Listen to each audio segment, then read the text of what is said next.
আজ women's day. আজ থেকে আমরা একটা শপথ নিই, চলো সবাই প্রমিস করি যে আজ থেকে আমরা হচ্ছে না বলবো না, আমার কাছে নেই বলবো না। কারণ আমরা তো দেখেছি যার কাছে কিচ্ছু নেই, যে ছেলেটার বাবা একটা মাঝি ছিল সে কিন্তু আব্দুল কালাম হয়েছিল, যে মেয়েটার দুটো পা নেই সে কিন্তু এভারেস্টে উঠেছে, একটা মানুষ যার দুটো মাসদুর রহমান যার দুটো পা নেই সে ইংলিশ চ্যানেল পার করেছে। তোমার তো সব আছে, ভগবান তোমাকে দুটো হাত দুটো পা সব দিয়েছে। তাহলে আজ থেকে আমরা উইনার, আর উইনার কখনো এক্সকিউজ দেয় না। আমরা কিন্তু লাইফে আর এক্সকিউজ দেবো না। আমার এই পরীক্ষাটা হলো না, কি আমি জীবনে দাঁড়াতে পারলাম না কারণ আমার বাবার পয়সা ছিল না, কারণ আমার বাবা মা দেখেনি, আমার সংসারের দায়িত্ব ছিল না, এক্সকিউজ দেবো না। আমরা সব কাজ করব এবং সব দায়িত্ব নিজের ঘাড়ে নিয়ে করব।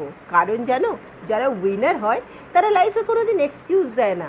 তারা সব সময় চেষ্টা করে কি প্রবলেমটাকে নয় সলিউশনে ফোকাস করতে। আর লাইফে তো এটাই নিয়ম, তুমি যেটায় ফোকাস করবে তোমার সেটাই বড় হবে। তুমি যদি সলিউশনে ফোকাস করো সলিউশন বড় হবে, প্রবলেমে ফোকাস করো প্রবলেম বড় হবে। তোমার লাইফ তুমি ঠিক করে নাও কি করবে, প্রবলেমে ফোকাস করবে কি সলিউশনে ফোকাস করবে। তো আজ থেকে আমরা কোনো এক্সকিউজ দেবো না, একবারও বলবো না আমার গায়ের রং কালো আমি তো নায়িকা হতে পারবো না। কেন? কাজল কি নায়িকা হয়নি? শ্রীদেবী কি নায়িকা হয়নি? তুমি কেন পারবে না? তুমিও পারবে, তুমি সব পারবে।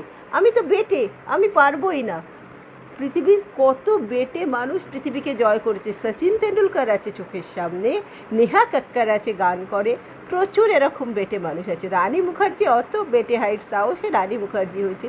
তো এটা কোনো ব্যাপার নয়। তুমি যদি নিজের ওপর বিশ্বাস রাখো, তুমি যদি মনে করে পারবে পারবে। উইনার আর লুজারের মধ্যে বেসিক ডিফারেন্স কী আছে জানো? উইনার আর লুজার দুজনেই ফেল করে, কিন্তু উইনার জানে কি করে ফেল করলেও উঠে দাঁড়াতে হয়। আর লুজার লুজার সেটাকে এক্সকিউজ করে সারা জীবন বেঁচে থাকে।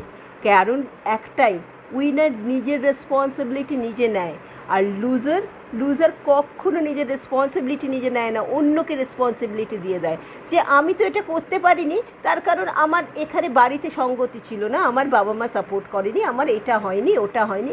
আর যে মুহূর্তে তোমার রেসপন্সিবিলিটি তুমি নিজে নিচ্ছ না, অন্য কাউকে দিয়ে দিচ্ছ, সেই মুহূর্ত থেকে কিন্তু লাইফ তোমার কন্ট্রোলের বাইরে চলে গেল। অ্যাট দ্যাট মোমেন্ট তুমি নিজের রেসপন্সিবিলিটি নিজে নিচ্ছ, লাইফ তোমার কন্ট্রোলে। তো এটা ঠিক করো তুমি কি করবে লাইফে। নিজের রেসপন্সিবিলিটি আজ থেকে আমরা নিজেরা নেবো। কোনো কিছু হচ্ছে না হবে না বলে হয় না। আমরা প্রবলেমে ফোকাস করব না, আমরা সলিউশনে ফোকাস করব। Thank you beautiful ladies.